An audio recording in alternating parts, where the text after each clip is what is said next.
Hello, and welcome once again to Lehto's Law. I'm Steve Lehto, attorney at law in the state of Michigan, where I've been practicing law now for 23 years, almost exclusively in the fields of lemon law and consumer protection.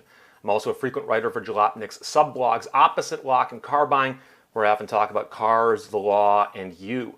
Today we're going to talk about things you should always get in writing. And if you get these things in writing, your life will go much easier. It'll often solve legal problems or even prevent legal problems. So things you should get in writing. I've written about some of this before, but not in this specific context. So today's podcast and video blog, if all goes well, you can see it, you can listen to it, and we're going to talk about things you should get in writing. First of all, I've talked about this before, but it's extremely important. If you're ever buying a car, in particular a used car, in Michigan and in most states, they'll pull out a purchase agreement at the time that you shake hands and decide on a price. And the salesman will fill in the information, your name, the car you're buying, the price, and so on. But somewhere on that document, almost always, is language that says that nothing the salesman said prior to that moment in time counts. It doesn't matter. It's meaningless. So what the guy said is one thing, but what's written on the piece of paper is what controls the transaction. So here's what you do. If the salesman tells you anything important, it's a one-owner car, it's got a new transmission, the mileage is actual, it's never been in an accident.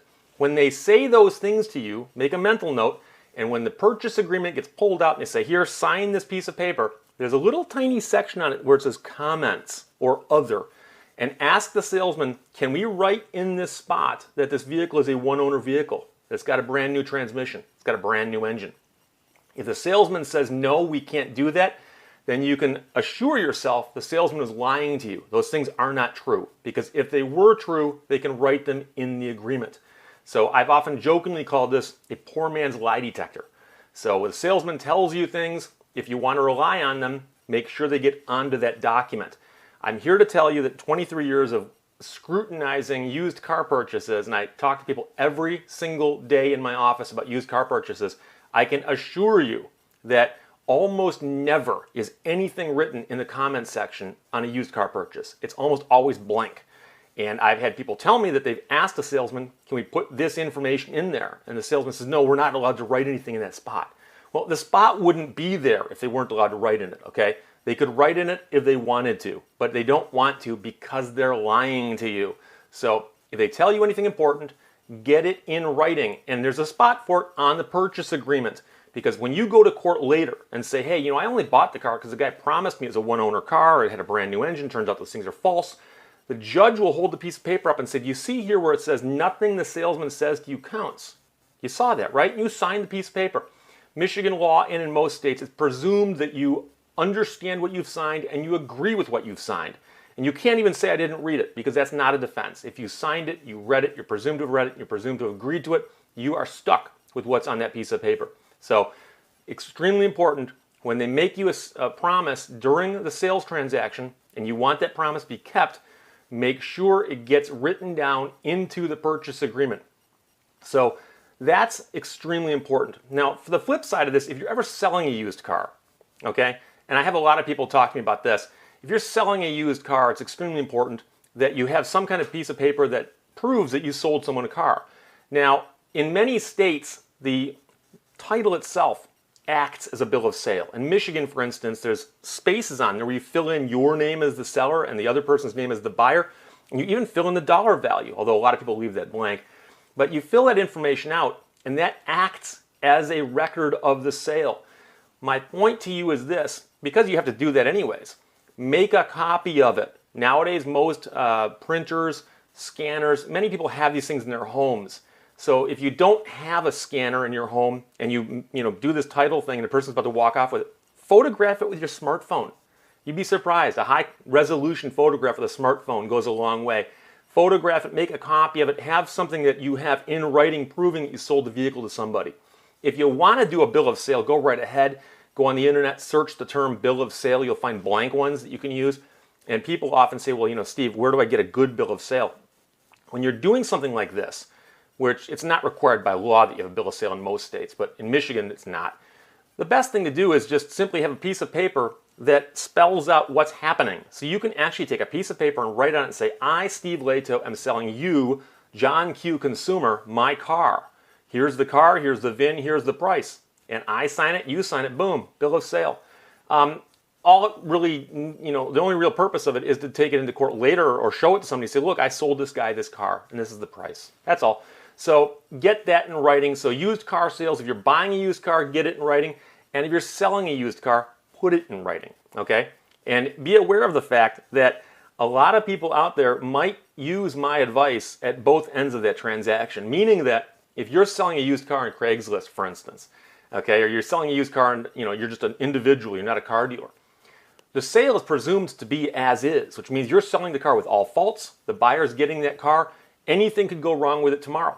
But if you make statements to induce someone to enter into a sale and you say, by the way, I'm the original owner of this car, I just put a brand new engine in it, the buyer might say, put that in writing. And in fact, I would encourage them to do so. See, keep in mind, I don't have favorites here. I simply want disclosure and I want people to understand what they're getting. I understand that if you flip cars and you buy a car, you get an auction, you clean it up, you take the dead carp out of the trunk, and you sell it. I realize that you might want to, fudge a little bit on the facts. But if you tell somebody, by the way, I'm the original owner of this car and it's never been in a flood, if those statements aren't true, you shouldn't be making them. And you should be aware of the fact that in some states, the as-is nature of a used car sale between individuals won't protect you from outright lies, okay? So if you're buying a used car from somebody and they tell you these things, ask them to put it in writing. And if they've made those statements in their ad, for instance, on Craigslist or on eBay, print that ad out. And even though the person didn't, quote unquote, put that in writing and sign it for you, the fact that you have a writing, a printed out version of it, you can use that later as evidence and say, Your Honor, this is what they said in their ad. And they're going to stand up and go, well, we sold it as is, which means there's no implied warranty merchantability. And you say, yeah, but guess what? You can't lie or commit outright fraud to trick somebody into buying a vehicle. So that's important to get that in writing. Depending on which side of the transaction you're on, it doesn't matter. I'm assuming that we all want full and fair disclosure, and I understand some of you might not agree with that, but that's my advice to you. Now, the other place I often encounter problems with people who say that they've got something going on and where a writing would really help them is people often will try to settle their own disputes without hiring an attorney. And God bless them. If you can settle your dispute without an attorney, go right ahead. Before I went to law school, I settled disputes myself. I actually took a few people to small claims court, and I actually handled a few things where I negotiated settlements, which I could have sued somebody over, but I just, I worked it out.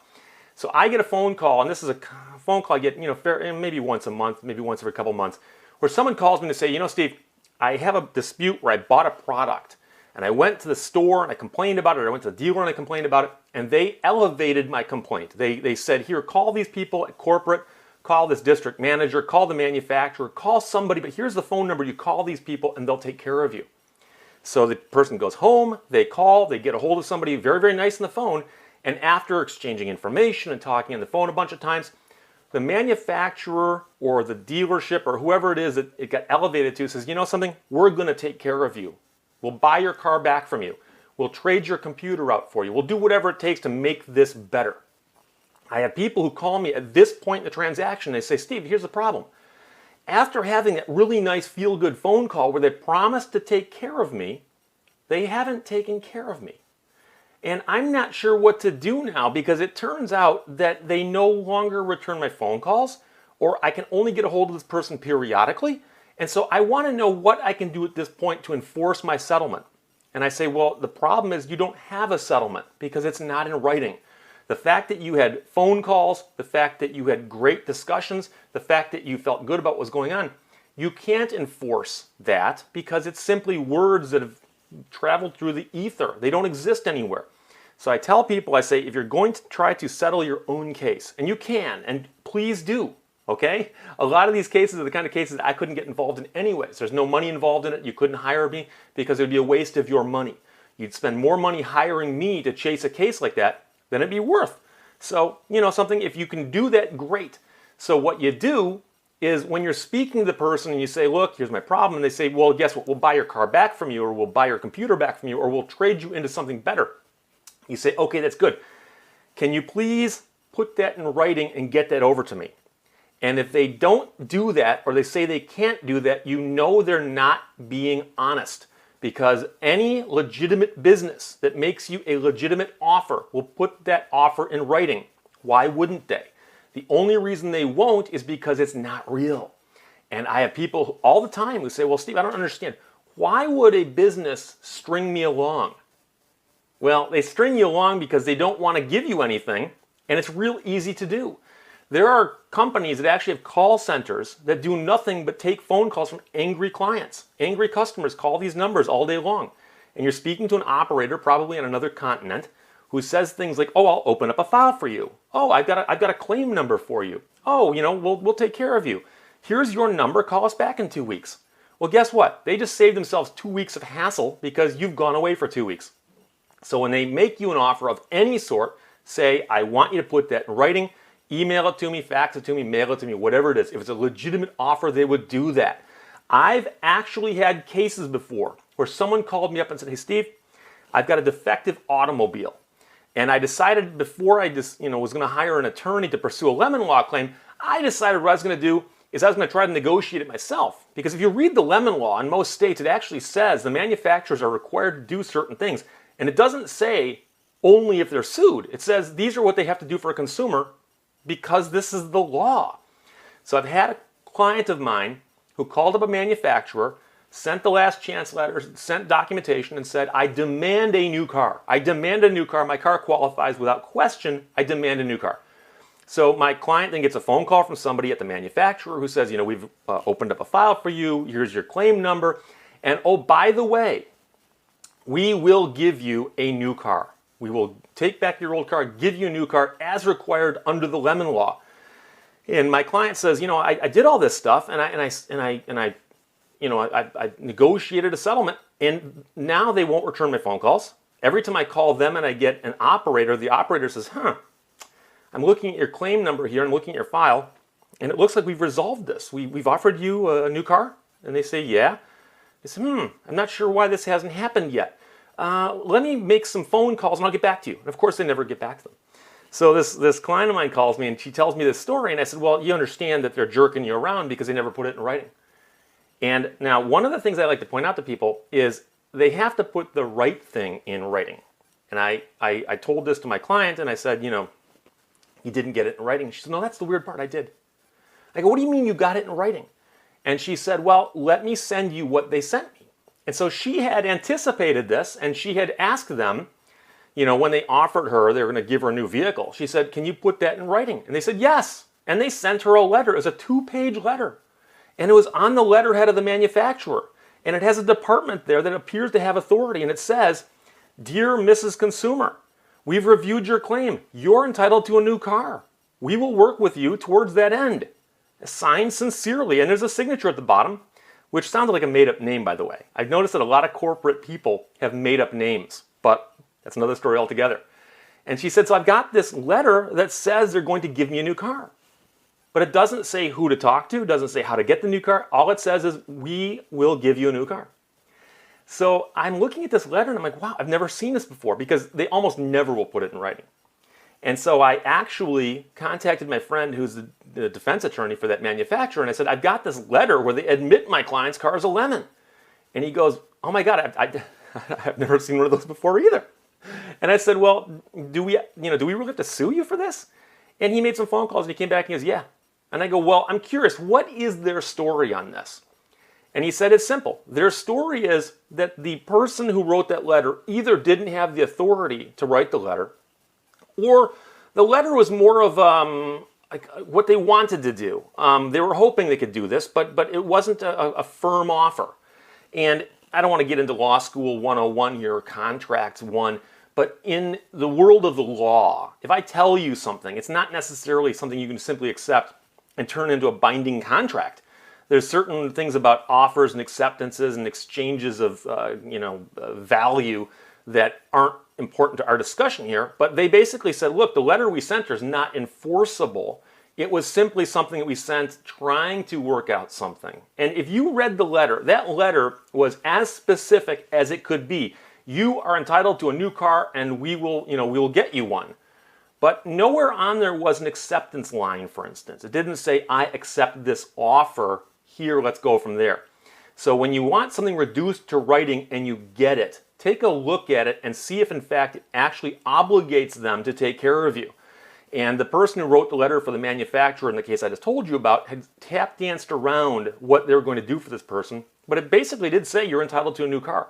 So we filed a lawsuit against the manufacturer, and my friend who defends the manufacturer took that letter to his client and said, look, guys, it's going to be tough to defend this case when the plaintiff's counsel's got this letter admitting we're wrong and we owe them a new car. And they said, oh yeah, you're right, and they took care of my client. And so you might ask yourself, wait, Steve, why would they do that?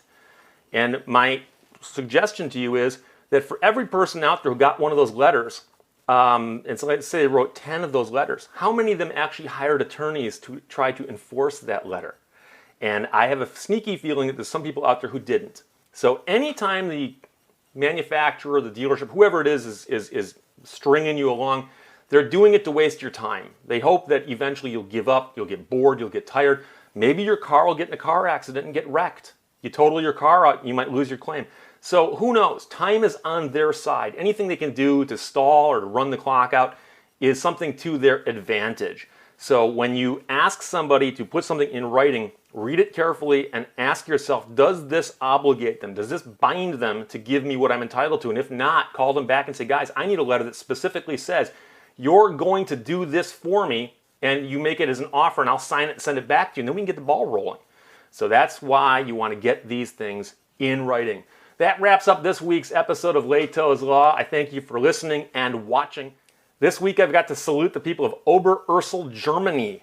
I have no idea, I'd never heard of Oberursel before, but it's a town in Germany and part of the Frankfurt Rhine-Main urban area. And it's located northwest of Frankfurt. It's the second largest town in the county of Hochdaun-Kestreis and the 14th largest town in Hesse. And I apologize, I probably just mispronounced all those words, but I don't speak German very well, in that I don't speak German. So any questions or comments, feel free to contact me at lehtoslaw.com, LEHTOSLAW.com. I'm also on Twitter at Steve Lehto, at STEVELEHTO.